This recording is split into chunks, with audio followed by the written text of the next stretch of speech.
All right, folks, so let's go ahead and begin question number 10. Number 10 says to be able to label and identify all of the periodic trends. Rather than marking up the periodic table that they've got here, I just got a little logo here, a little picture that we can refer to. And I want you to be able to do this onto your document. And so here are the trends that you need to be aware of. Okay. So remember here that the arrows that we've got are pointing in the direction where the number is the greatest. So the trends that you should be aware of are the trends of atomic radius. So that means it's going to be from the center of the atom to the edge of the atom, essentially referring to the size. Well, the biggest atoms are always going to be at the bottom of a column. And if you see this trend arrow here at the bottom, to the left. So the biggest atoms are on the left side of the periodic table, but always at the bottom of the periodic table. Now, what that also means, if you look at it from the other way around, that the smallest atoms are at the top of a column, and then they're also going to be to the right. The other trend that we want to be able to be aware of is the trend of metallic character and non-metallic character. And so that means that the elements on the far left are more metal than the elements on the far right. So the elements on the far right are more non-metal in character. So non-metallic character increases upward and to the right, very similar to the pattern that you're going to see here for ionization energy. So the atoms with the highest ionization energy are going to be those atoms that are to the right and at the top. So the smallest atoms, typically at the top of each column, are going to have the highest ionization energy. That is also true, or the same pattern that you're going to see with electron affinity. And both of these are going to mirror the trend that you see with electronegativity. So if I were to draw in another arrow here, which is not provided, the arrow would be that this arrow here, let's make that a little bit bigger, that the arrow here would be increasing that way, but this is going to be with respect to the electronegativity. So the smallest atoms, which are the atoms to the far right of the periodic table, are going to be the ones with the highest, and then also the elements at the top of a column. And let's just abbreviate electronegativity with EN. That way we can write it down over here on the far right side.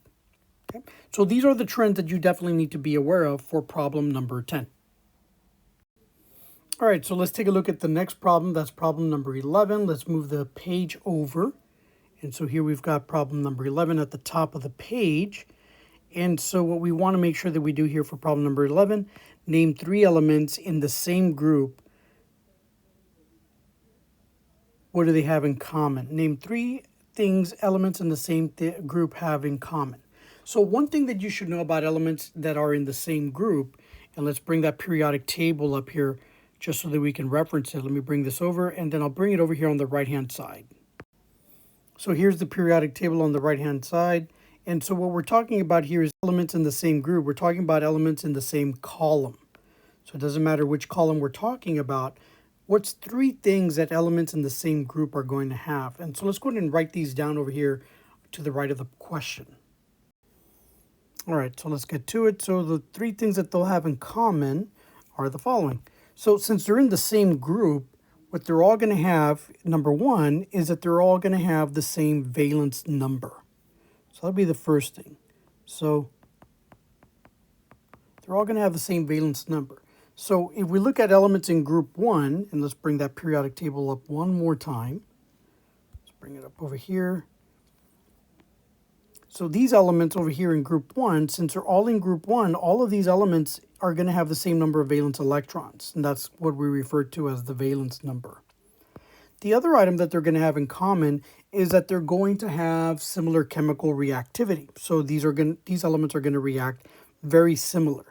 So I'll just write here chemical reactivity as the additional property or thing that they'll have in common. And then, like we just described in the previous problem, because they're in the same group, they're members of the same family, they're going to have very similar trends in physical properties. So that means that they're going to have physical properties that are in common. That will also probably be true with the chemical properties as well. but typically with the physical properties, they're definitely going to have the same thing. So these are going to be things like the size are going to be similar, the ionization energies, the electronegativities within the group, at least nearby atoms, are going to be similar. So for example, these two atoms at the high end of the periodic table column will have similar properties to one another, whereas elements further down will have similar properties to one another. But overall, they're going to have very similar properties with regards to other items, kind of like with regards to the melting point or the boiling point, things of that nature. All right, so that's question number 11.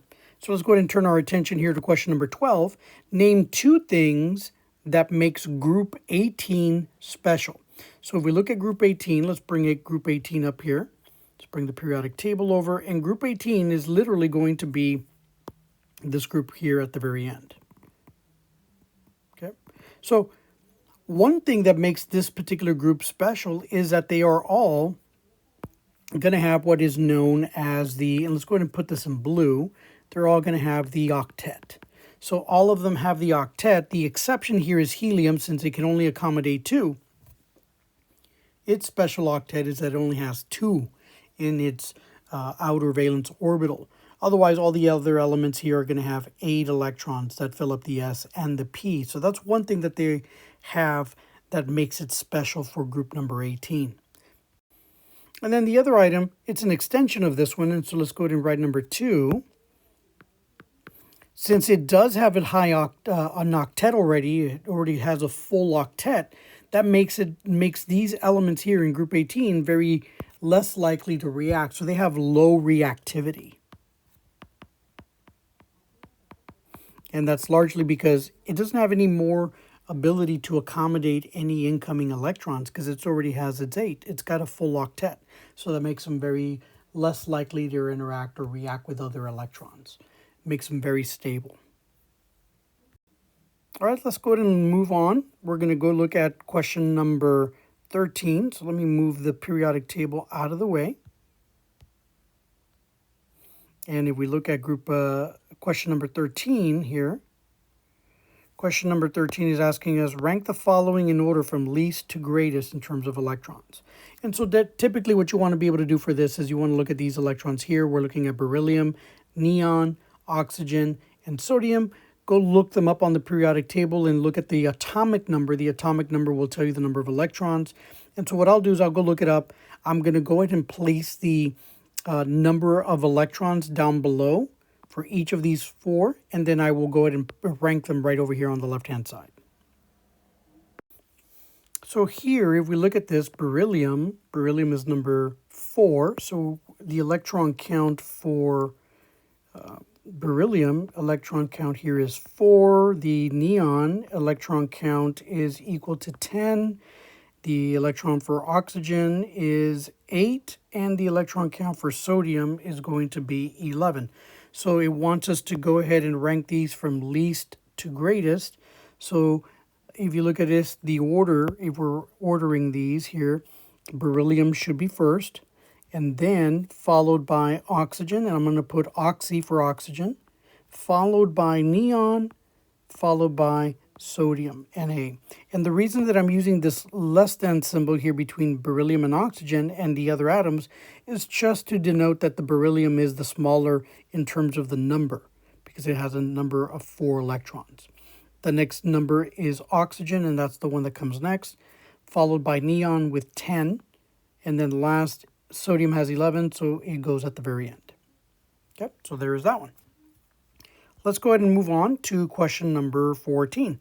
Question number 14 is asking us to rank the following in order of increasing atomic radius. And we've got a number of atoms here: fluorine, potassium, and bromine. So what we want to do is utilize the pattern here of atomic radius. Remember that the biggest atoms are at the bottom of the periodic table, the smallest ones are at the top. And if we're going from left to right, the bigger atoms are on the far left, the smaller atoms are on the far right. So here we've got a couple of atoms. Let me go ahead and highlight them. Fluorine is one of them. So here's fluorine. Here is potassium. And finally, bromine. So when we're looking here as atomic radius, the bigger atom that we see is potassium. It's at the far end. Not only that, but you look, it's first, second, third, fourth orbital. That's actually pretty big. But between potassium and bromine, bromine is to the right. So that means that bromine is smaller in size than potassium. But fluorine is in the first, second orbital. So that makes fluorine the smaller of the two, followed by bromine. That's a little bit bigger. And then lastly, potassium. So the order here should be fluorine, smaller than bromine, smaller than potassium. There's your order. And so if I move these out of the way, let's get this periodic table out of the way. You can see the order here. Fluorine the smallest, followed by bromine, followed by potassium. All right, so let's go turn our attention to number 15. Rank the following in order of decreasing electronegativity. So for decreasing, remember the trend is at the top of the periodic table is where we're going to find the highest. So we want to look for elements down at the bottom. And we also want to look for elements that are to the left. So these elements over here on the far left and at the bottom are going to have the lowest electronegativity. So let's go ahead and highlight the elements so we can quickly identify them. So we're looking for francium, we're looking for calcium, and finally we're looking for cobalt. So cobalt is furthest to the right. So cobalt is going to have a pretty high electronegativity, but in the same orbital, we've got calcium. So between cobalt and calcium, calcium is to the left, so calcium will have a lower electronegativity than cobalt. And then between calcium and francium, since francium is lower, francium would have the lowest of them all. Since we want decreasing, we got to begin with the highest, and that would be cobalt. So here, we're going to put cobalt first. So cobalt would be higher than calcium, and that would be greater than francium.